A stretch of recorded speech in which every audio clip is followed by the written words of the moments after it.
Días, buenas tardes, buenas noches. Yo soy Andrés Martinuzzi y vamos a pasar a responder las preguntas de la encuesta y a desarrollar teóricamente el tema manejo médico de las fístulas enterocutáneas. La primera pregunta de la encuesta obviamente era para tener una idea sobre el nivel de conocimiento por parte de los participantes, cuántos de ustedes habían manejado pacientes con fístulas enterocutáneas. Un alto porcentaje las ha manejado y ha estado en contacto con la patología, el 78%. 22% restante no ha estado en contacto con la fístula estenocutánea. De todas formas, hay un 18% de alumnos que aún no han contestado, que esto se ve aquí. Estaría bueno que los que no han dado su respuesta aún la completen. Muchas gracias al respecto. Si su respuesta anterior fue positiva, por favor indique qué cantidad estimada de pacientes similares ha manejado en el último año. La media ha sido de 2, teniendo profesionales que han tenido 5, lo cual es muy bueno porque debemos reconocerlo, más allá de que la patología no suena, no es tan frecuente. Así que 5 los pone en una categoría cuasi expertos, por decir en cierta forma. 5 al año es un buen número. Con respecto a los objetivos terapéuticos desde el punto de vista médico-nutricional respecto a las fístulas enterocutáneas, muy bien. Los que contestaron favorecer el cierre espontáneo, ese es el principal objetivo. El segundo objetivo, a mi parecer, es recuperar la fisiología y el medio interno del manejo médico. Y el tercer objetivo, recuperar nutricionalmente para el cierre quirúrgico. En esta no había una sola opción, uno podía marcar varias opciones, podía marcar tranquilamente las tres. Son las tres las respuestas correctas y pasaremos a ver el punto de vista teórico. Esta charla es la que también se pudo apreciar durante las jornadas de gastroenterología crítica y soporte nutricional que realizamos en Neuquén. Y el primer objetivo para el manejo médico de las fístulas enterocutáneas es promover el cierre espontáneo. En caso de que esto no sea posible, hay que recuperar y mantener la fisiología corporal, preparar al paciente para la cirugía definitiva y resecar la fístula si es posible volver a tener una continuidad de tubo digestivo.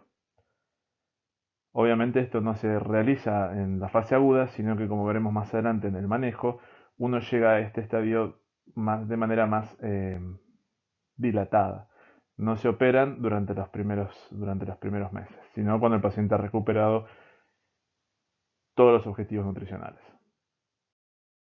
Bien, con respecto a las fístulas cutáneas, enterocutáneas, primero que se hace una definición, que es la comunicación normal entre dos superficies epitelizadas o endoteliales.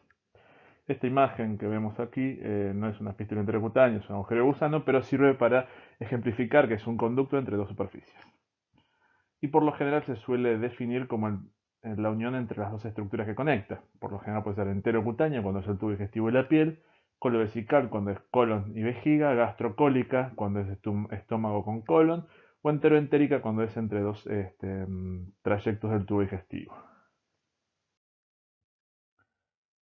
Dentro de la encuesta preguntamos cuál es la etiología más frecuente para las fístulas enterocutáneas. Fue unánime, todos le echamos la culpa a los cirujanos, todos pusieron cirugía como secundaria a complicaciones quirúrgicas. Bien. De la etiología podemos ser congénitas, del desarrollo puntualmente, o adquiridas, que pueden ser espontáneas o secundarias. Las espontáneas por lo general son asociadas a o enfermedades inflamatorias o a patologías oncológicas.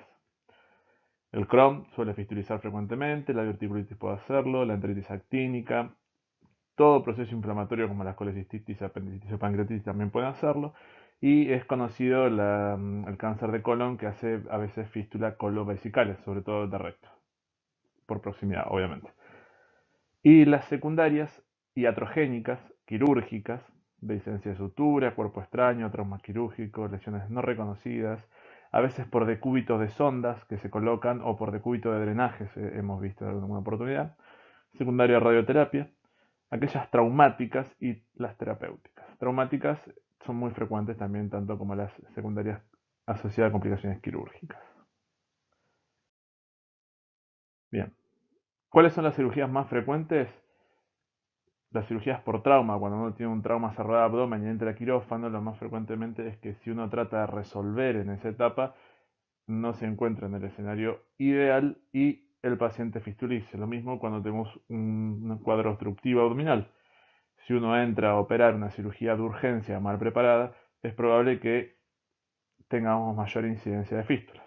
Los pacientes con cáncer, la necrosis pancreática infectada, por lo cual ya hoy en día no se opera en la fase aguda, las enfermedades inflamatorias intestinales, las cirugías para enfermedades inflamatorias intestinales, como podría ser una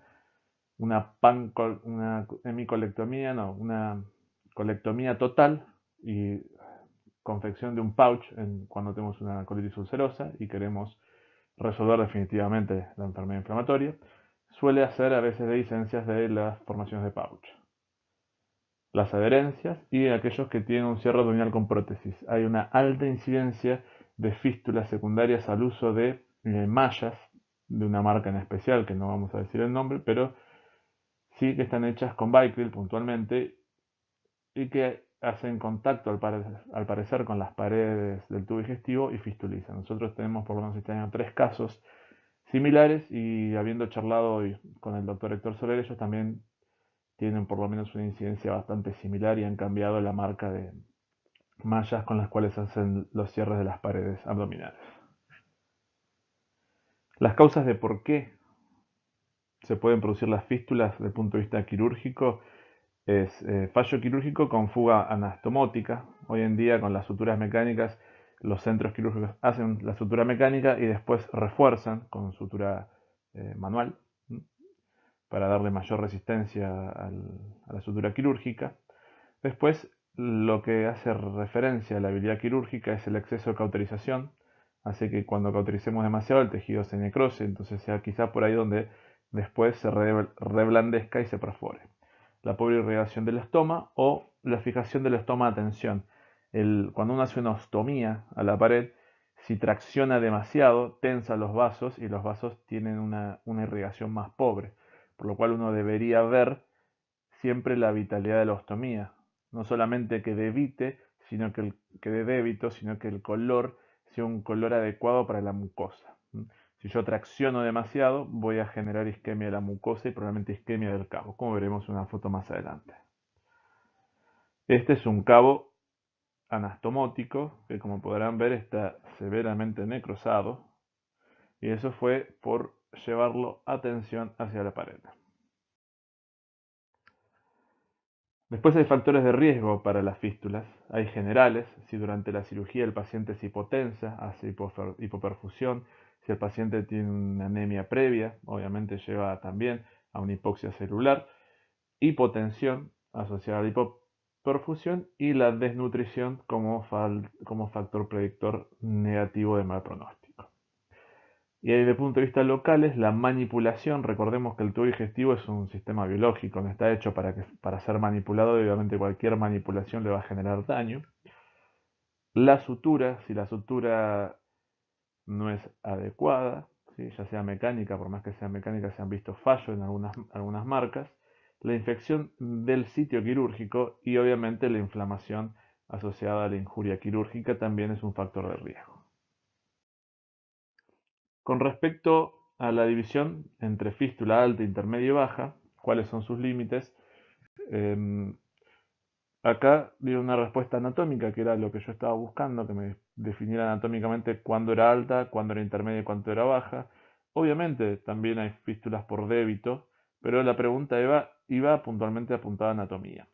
De todas formas, vamos a ver que hay un montón de formas de clasificar las fístulas y todas tienen su importancia. Con respecto a la clasificación, como dijimos en la diapositiva anterior, podemos clasificarla de muy diferentes formas. Según su localización, ya sea interna o externa. Internas, aquellas entre intestinos puntualmente, enteroentéricas o coloentéricas o gastrocólicas.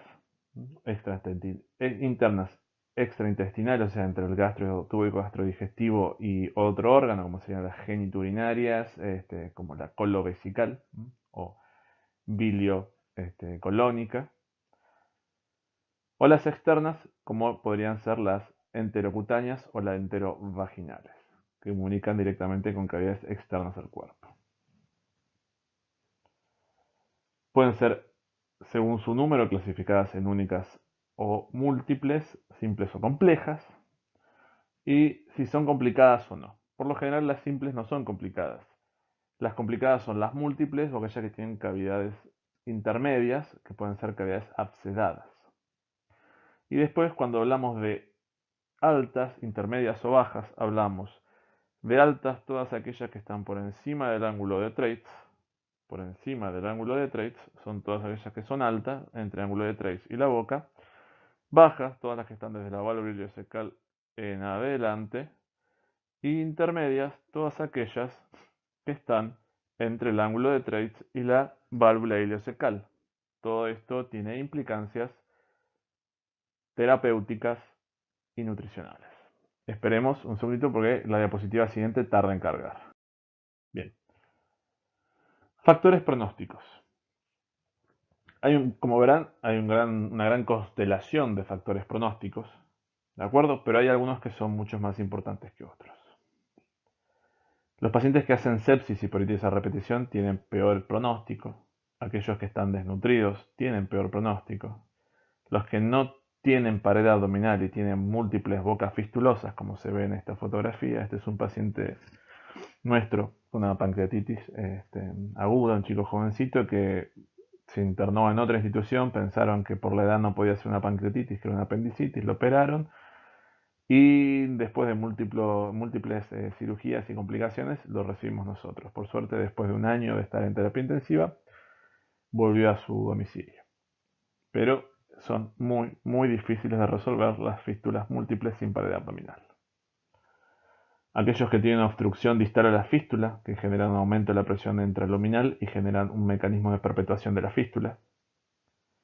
Y aquellos que tienen cavidades intermedias, también son de mal pronóstico.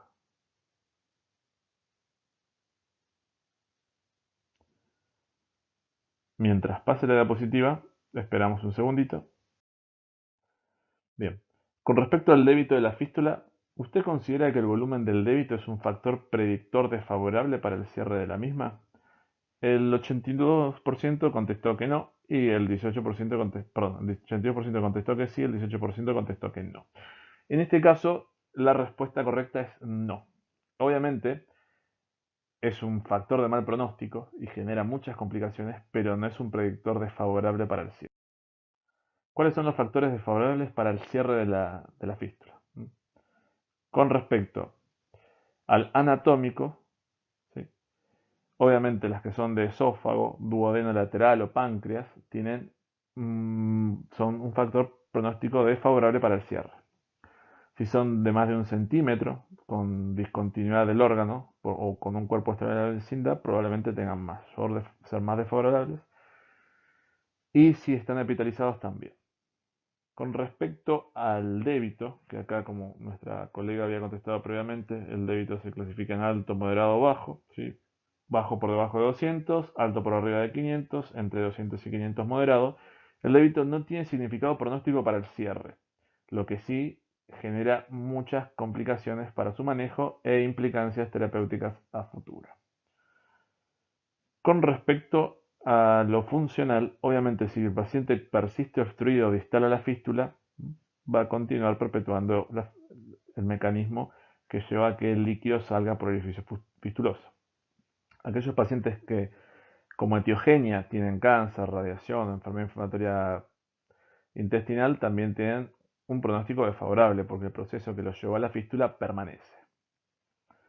Y obviamente los malnutridos, aquellos con abscesos o sepsis o que tienen múltiples cirugías previas, también tienen factores pronósticos desfavorables para el cierre espontáneo de la fístula. Bien, ¿cuáles son los problemas de un paciente con fístula? La mortalidad está dada más que nada por el desbalance hidroelectrolítico, o sea que son las cosas que nosotros médicamente deberíamos resolver. Obviamente, mientras más proximal al ángulo de Trace, más débito va a tener, hasta aproximadamente 4 litros por día, y va a perder obviamente no solamente líquidos, sino proteínas y electrolitos. Secundario a todo lo que pierde, al tener una menor superficie absortiva va a haber desnutrición, con una ingesta inadecuada que se va a tratar de limitar por el débito fistuloso, por el hipercatabolismo asociado por la sepsis, por la pérdida de proteínas, como vimos más arriba, y porque el paciente se infecta de manera repetitiva. ¿Qué es lo que tenemos que hacer nosotros? Tenemos que hacer un diagnóstico primero precoz de la fístula enterocutánea, buscar los síntomas y signos, y de las complicaciones de la fístula, como sería la sepsis. En el caso, síntomas generales como síndrome de respuesta inflamatoria, vómitos, dolor abdominal, pacientes que tienen, por ejemplo, si no hemos visto la fístula, cuando la fístula sale y se ven los drenajes o la vemos en la herida quirúrgica es fácil. El problema es cuando la fístula no está dirigida hacia afuera y tenemos que sospecharla. A veces tenemos que sospecharla por alteraciones hidroelectrolíticas inespecíficas, por la presencia de diarrea, por un paciente que tiene un deterioro general o un proceso inflamatorio con sepsis. Uno debería descartar que la cirugía no esté dehiscente y pierda cavidad abdominal y que los drenajes no lo están recolectando. Y después hay síntomas locales, que es cuando ya se ve claramente la fístula hacia afuera, que vemos la secreción, vemos las características, el color, el olor, el volumen y el daño que causa la piel. Obviamente, mientras más altas, más dañan. Las altas tienen por lo general un débito que es muy alcalótico y el álcalis, tanto como los ácidos, queman la piel. Como una de las cosas más importantes quiero que se lleven de esta charla es el acrónimo SNAP. O sea, es una frase o una palabra en inglés que tiene que ver con el chasquear de los dedos, snap, ¿sí? Y es para acordarse, cuando te digan, Andrés me dijo que en sepsis tengo que hacer snap, tengo que acordarme puntualmente de la S del snap, que es sepsis and skin care, que es el cuidado de la piel puntualmente, y manejo de la sepsis, nutritional support, soporte nutricional adecuado, y lo que sería AP vendría a ser anatomía y procedimiento quirúrgico, puntualmente para el procedimiento quirúrgico. Definir la anatomía intestinal. Este paciente no tiene anatomía intestinal como el resto. Cuando uno es sometido a un acto quirúrgico y resecan parte del tubo digestivo y lo anastomosan, tenemos lo que se llama neoanatomía. Y obviamente hay que estudiar esa neoanatomía y hay que estudiar la anatomía anómalo o patológica que se genera en la fístula. Entonces tenemos que estudiar todo esto antes de definir un procedimiento quirúrgico. Un puntito aparte a remarcar es la sepsis y la mortalidad en las fístulas enterocutáneas. Los pacientes con fístulas enterocutáneas tienen obviamente un círculo vicioso. La interrelación está dada porque el paciente hace un proceso infeccioso, esto lo lleva a malnutrición, a una cicatrización o una curación de las heridas disminuida, lo cual hace que siga saliendo contenido entérico a cavidad abdominal, se siga infectando, siga generando sepsis, siga generando malnutrición y que el círculo vicioso nunca termine hasta que la disfunción orgánica múltiple lleve al paciente a la muerte. Bien. Con respecto al manejo de la fístula enterocutánea y los factores pronósticos, ¿cuál se asociaba con mayor incidencia de mortalidad? Era la sepsis. Si el paciente no tenía sepsis, tenía una mortalidad bajita. ¿Sí? Albúmina mayor a 3,5 al momento del inicio, tenía menor mortalidad que aquellos que tenían albúmina de 2,5 al inicio. No en cualquier momento, sino al inicio. ¿De acuerdo? Entonces, desnutrición evaluada por la albúmina al ingreso, que obviamente dejémoslo ahí porque para represión y demás no sirve, pero sí para factor pronóstico al ingreso en la terapia intensiva. Y por otro lado, si el paciente desarrollaba proceso infeccioso, tenía mucha más chance de morirse que aquel que no desarrollaba un proceso infeccioso. Bien, ¿cuáles métodos complementarios conoce o utiliza para estudiar una fístula enterocutánea? Vamos a ver algunas respuestas. Fistulografía, sí. Ecografía abdominal, sí. Tomografía de abdomen con doble contraste, sí. Sería gastrointestinal con medio soluble, por ahí, por ahí. Fistulografía, contraste con azul de metileno, TAC con contraste hidrosoluble, bien. Fistulografía, TAC con contraste, colon por enema, puede ser. Radiografía transintestinal, colon por enema, fistulografía. Todas muy buenas respuestas. ¿Sí? Todas muy buenas respuestas. Bien. Estudios complementarios. Por imágenes está con contraste. Con doble contraste en realidad hay que aclarar que el doble contraste es un término que está equivocado. El doble contraste era cuando se hacía un estudio con contraste oral a estómago que después se insuflaba aire, ese era el doble contraste. Que después se terminó pasando a tomografía, pero la tomografía es con contraste oral endovenoso. El doble contraste era otra técnica puntualmente. Con contraste oral endovenoso. La fistulografía, que es infundir contraste a través de la fístula, ¿sí? O sea, no contraste que lo paso por boca y yo espero que salga por la fístula, sino contraste que meto por la fístula y que quiero ver dónde sale. La ecografía también sirve y la veda. Muchísimas oportunidades, a veces uno puede hacer una colonoscopía y encontrar, como me ha pasado en algunas oportunidades, yo no hago endoscopía, pero he tenido pacientes a los que se les ha solicitado, y ver que el endoscopista viene recitando que va por colon con todo un camino epitelial, o sea, con mucosa epitelial colónica, con mucosa colónica, y de repente llega a un lugar donde no hay mucosa. Por lo general eso es una cavidad intermedia a veces que se encuentra, que es, al no tener mucosa no es colon, ¿sí? Y es un tejido totalmente de otro origen. Entonces a veces la veda nos puede ayudar a encontrar trayectos anómalos. O sea, que el colonoscopio, para decir en criollo, salga del colon y se mete en la cavidad. Es poco frecuente, pero puede pasar. Pero de todas formas la veda nos tiene que servir para estar seguros de la indemnidad o por lo menos ver el orificio fistuloso que puede ser visto en algunas oportunidades. ¿Para qué nos sirven las imágenes? Para ver el sitio de origen de la fístula, para ver el trayecto de la fístula, para buscar características, si hay continuidad intestinal o no, si hay una obstrucción distal a la fístula, para eso sirve mucho la veda, para ver el estado del intestino, o sea, de cómo está la mucosa alrededor de la fístula, y para ver la cavidad abscedada asociada si está presente o no. La tomografía tiene una sensibilidad, una probabilidad diagnóstica altísima, casi el 97% en manos de gente capacitada. El resto lo podríamos obviar, con la tomografía sería suficiente, pero no es el 100%. Y si yo quiero hacer un acto quirúrgico, deberé usar todos los métodos complementarios necesarios. Hay otras pruebas, ¿sí? Podemos hacer examen de laboratorio del material eliminado, si tengo dudas y quiero ver algo específico, amilasa, bicarbonato, contenido de cloro y demás, para tratar de definir las características del líquido y ver a qué tipo de débito pertenece. El azul de metileno o tinte la prueba con tinte vegetal puntualmente o con otro tipo de sustancias colorantes lo que busca es dar por cavidad oral, por boca o por sonda y esperar ver por dónde sale. Si sale por el drenaje, si sale por la vía quirúrgica, es que está pinchado en alguna parte. Más allá de eso, no nos sirve mucho, porque dirán, sí, pero salió por el drenaje que está abocado a la LOCH quirúrgica, o salió por el drenaje que no está abocado a la LOCH quirúrgica. Lamentablemente, después de que cerramos y dejamos los drenajes donde creemos que están, hay una alta probabilidad de que el drenaje levante lo que está tutoreando, pero también hay una alta probabilidad de que el líquido baje desde otro lugar hasta donde está el drenaje. Entonces no es 100% seguro de esta forma encontrar el, este, el líquido abdominal que estamos buscando. Perdón, con este líquido podamos encontrar dónde está el orificio abdominal.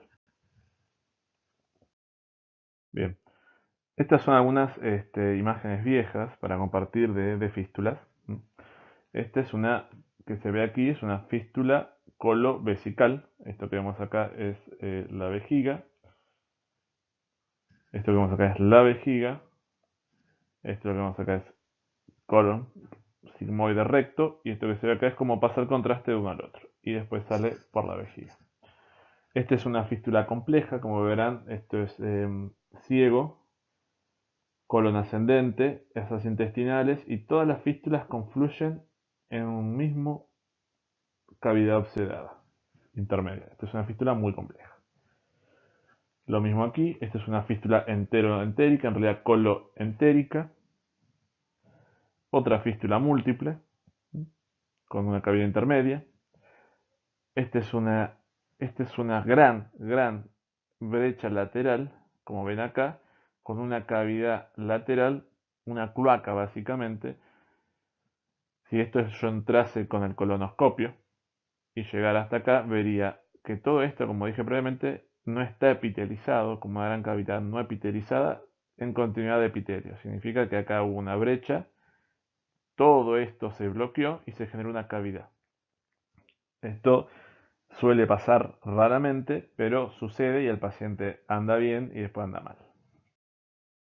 valga la redundancia, ¿no? Anda bien, se va, empieza a comer, empieza a acumular residuo dentro de la cloaca hasta que se infecta, hace una peritonitis, vuelve, se lo trata y a veces estos pacientes circulan de esta manera. Bien. ¿Cómo manejo las fístulas enterocutáneas? 4 fases. Una primera fase de reanimación y protección de la piel, una fase de estabilización, una fase de evaluación y tratamiento y una fase final de reparación. Hay tiempos para cada una de ellas. La reanimación y protección de la piel es en las primeras 0,24 horas, la estabilización es de 0,48, evaluación y tratamiento médico de unos 6 días y la reparación quirúrgica figura acá de 10 a 14, pero siendo honesto, la reparación quirúrgica es de 3 a 9 meses.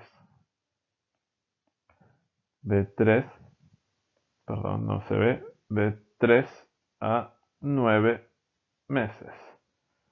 ¿De acuerdo? En lugares como la Fundación Favaloro, que por lo general yo, después de que estabilizamos y represionamos nutricionalmente, enviamos para la resolución quirúrgica de las fístulas complejas, tiene en promedio una espera de 6 meses antes de resolverlos quirúrgicamente. Con respecto a la fase primera de reanimación y protección de la piel, tenemos que hacer cosas puntuales como control de la volemia, diuresis alta, adecuada PVC hidratación. Nosotros actualmente esto de PVC no lo medimos, ¿sí? Lo que estamos haciendo es medición de vena cava inferior, pero bueno, al fin y al cabo lo que queremos asegurar es una precarga adecuada. Buscamos un equilibrio hidroelectrolítico para una perfusión tisular adecuada, control y medida de las pérdidas, un buen balance. Si no tenemos una enfermería altamente capacitada que controle bien egresos e ingresos, no vamos a poder lograrlo. Aporte de los requerimientos basales y corregir las pérdidas de calcio, magnesio, potasio, zinc, fósforo y demás sustancias hidroelectrolíticas que se pierden. Un drenaje adecuado de los abscesos, quirúrgicamente o percutáneamente preferiblemente. Todo lo que es mínimamente invasivo va a ayudar un montón en la rápida recuperación de estos pacientes. El drenaje externo adecuado y iniciar soporte nutricional lo antes posible. Bien. Bien. Reanimación. Reanimación de la fístula. Obviamente, si el paciente es hipotenso, usamos expansiones fuera de plan, de acuerdo a los protocolos internos, pero yo tengo que asegurarme que los requerimientos basales están relacionados con la situación clínica del paciente con fístula intercutánea.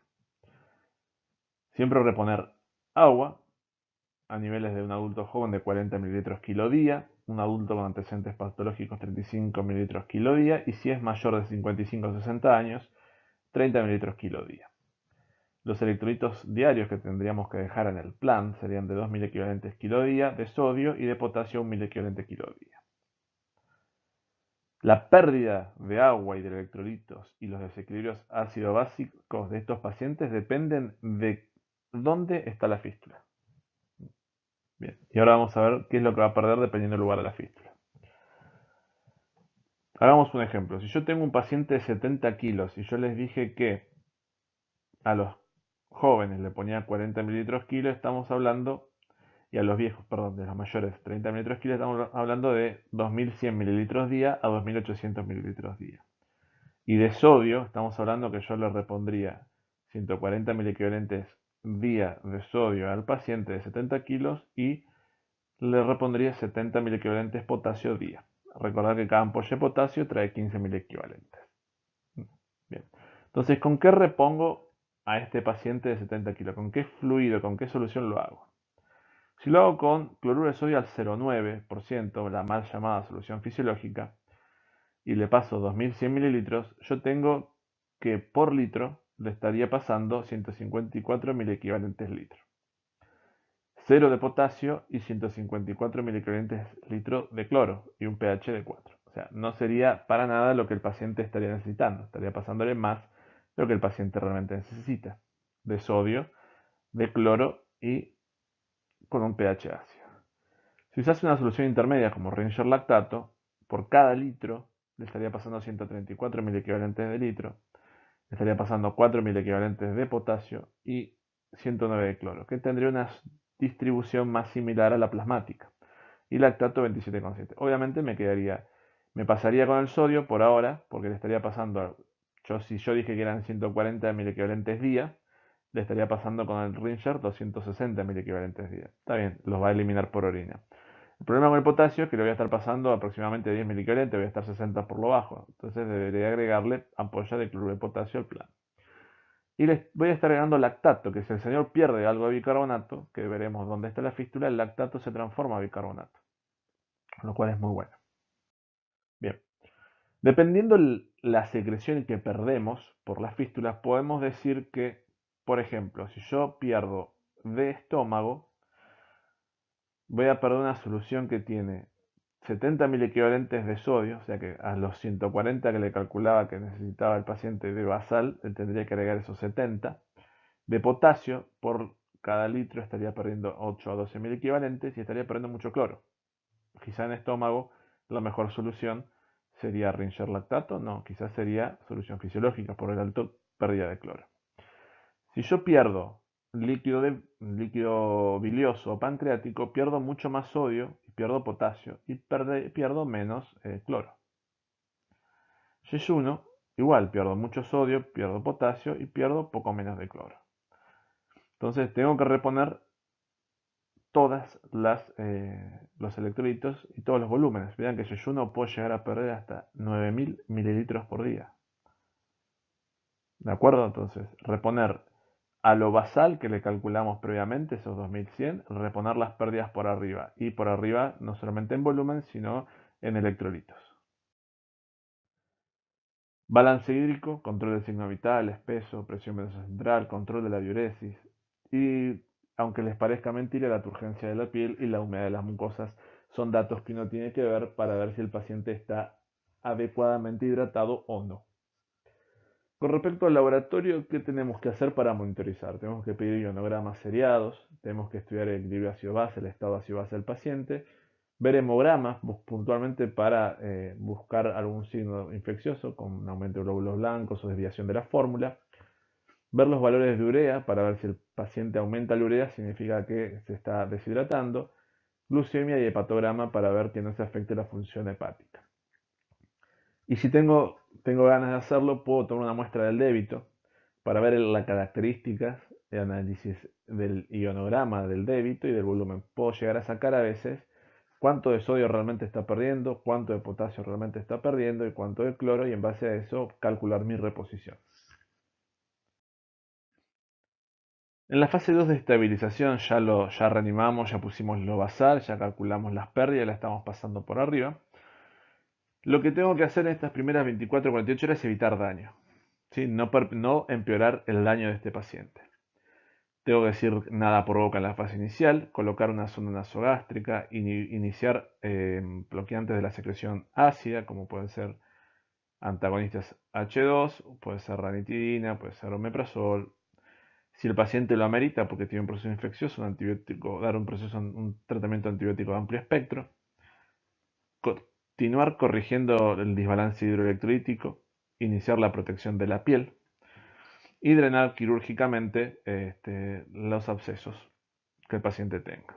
Dirigir los drenajes, colocar bolsas de ostomías para la colección de los líquidos, discutir o no el beneficio del cibaco, nosotros lo usamos habitualmente, discutimos si va a haber si vas a poder generarse el vacío y la epitelización de forma adecuada. A veces las heridas son muy grandes y anfractuosas y poner un cibaco no es posible porque no se va a compactar.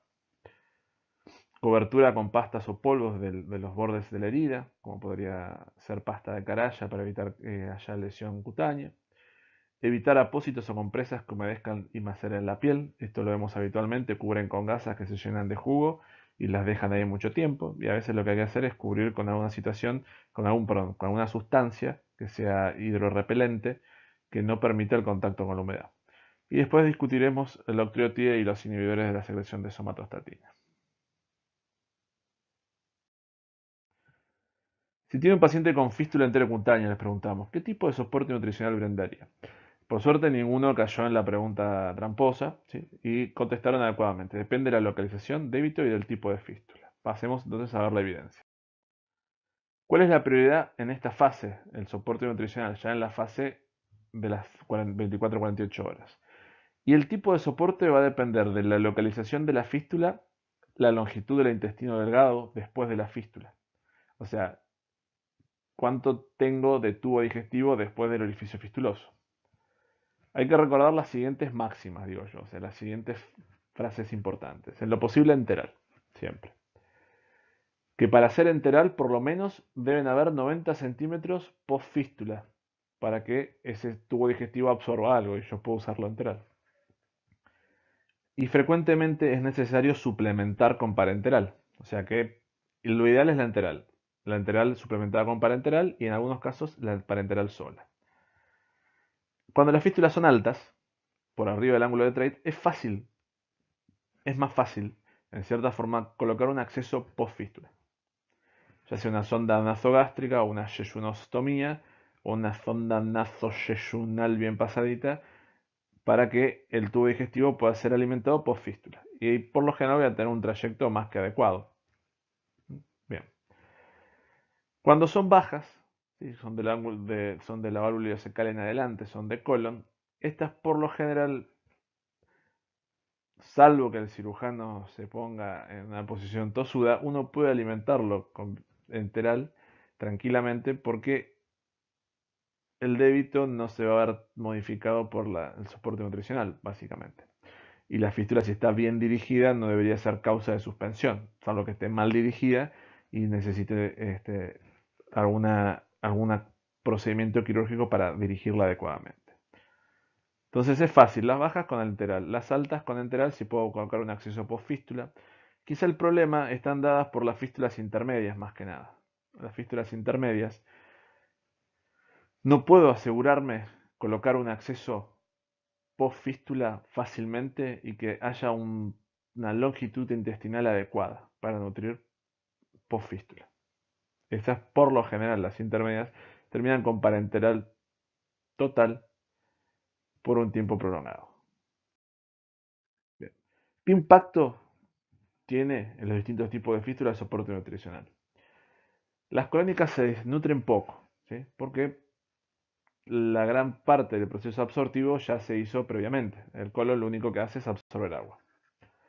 Las que se asientan en yeyuno o ilion tienen una incidencia de desnutrición alta, 74%, y esto está dado más que nada porque no puedes lograr un acceso nutricional seguro post fístula y perdés gran parte de lo que vos estás pasando para alimentar por la fístula. Las gástricas o duodenales son quizás también de alto impacto sobre la desnutrición, pero no tanto como las de yeyuno o ilion. Las de colon tienen baja mortalidad. Uno pensaría lo contrario porque dice, no, pero el colon tiene muchas bacterias. Claro, pero una vez dirigida adecuadamente, las de colon no son un problema y no impactan tanto desde el punto de vista nutricional y son fáciles de cerrar. En cambio, las de intestino delgado tienen una muy alta mortalidad con pérdida hidroelectrolítica, disfunción renal, desnutrición, pérdida de proteínas. Entonces, impactan más las de yeyuno e ilion con mayor mortalidad y mayor desnutrición. ¿Cómo responden entonces al soporte nutricional? Si yo hago un soporte nutricional adecuado, el 89% cierra espontáneamente y la mortalidad es de un 12%. Si hago un soporte nutricional inadecuado, el cierre va a ser obviamente bajo, 37%, y la mortalidad alta. Entonces, evidentemente, el soporte nutricional, junto con el manejo del proceso infeccioso, son los pilares fundamentales, además de una adecuada hidratación y balance hidroelectrolítico adecuado. Con respecto a la nutrición parenteral en las fístulas, ¿qué hay que hacer? Previo al inicio de la parenteral, estabilidad hemodinámica, corregir desbalances hidroelectrolíticos, corregir el estado ácido-base, insulinizar si es necesario y mantener una glucemia adecuada. ¿En quiénes lo hacemos? En el manejo inicial en la mayoría, porque primero dijimos las primeras 24 horas nada por boca. En las fístulas altas, que no tengo acceso post-fístula. En las fístulas intermedias, en las cuales no voy a poder asegurar un acceso nutricional enteral. Y en la imposibilidad de cualquier tipo de acceso enteral. O en aquellos que tengo intolerancia a la nutrición enteral. En aquellos que pongo la enteral y aumenta mucho el débito. ¿De acuerdo? Bien. El aporte, ¿cómo va a ser? El aporte calórico tiene que ser alto, 30 kilocalorías kilo día, proteínas 1.5 a 2 gramos kilo día. Relación entre calorías no proteicas y gramos de nitrógeno en los pacientes hipercatabólicos, como siempre, es 1 gramo de nitrógeno cada 100 kilocalorías no proteicas. Y los estables, ya en fase crónica, es 1 gramo cada 150 kilocalorías no proteicas. Lípidos, 1 a 1,2 gramos kilo día. Y suplementar vitaminas y oligoelementos, puntualmente vitamina C, asociado a la producción de colágeno y cicatrización, y el zinc, que por lo general se pierde mucho en los pacientes con fístula de tubo digestivo. Por favor, defina la fistuloclisis y comente si la ha utilizado en alguna oportunidad. Hay varias respuestas, la mayoría son similares, hacen todos referencia a las definiciones que han encontrado, que es el proceso, la fistuloclisis alimentar a través de la fístula, colocando un acceso a través de la fístula y nutrir post-fístula.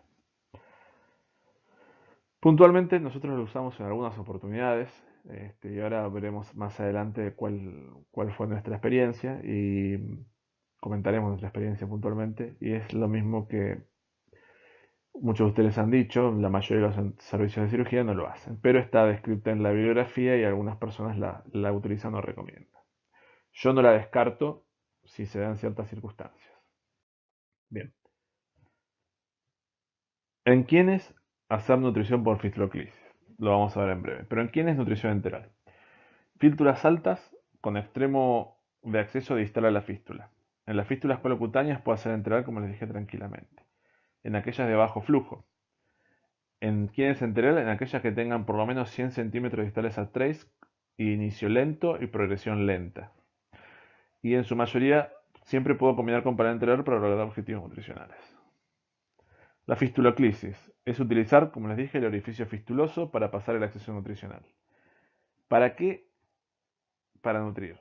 ¿Qué requiere? 120 centímetros distales a la fístula y que no esté obstruido posterior al ingreso, o sea que después de esos 120 no tengo una obstrucción. Inicio lento, puedo usar TCM como fórmulas lipídicas y fórmulas poliméricas.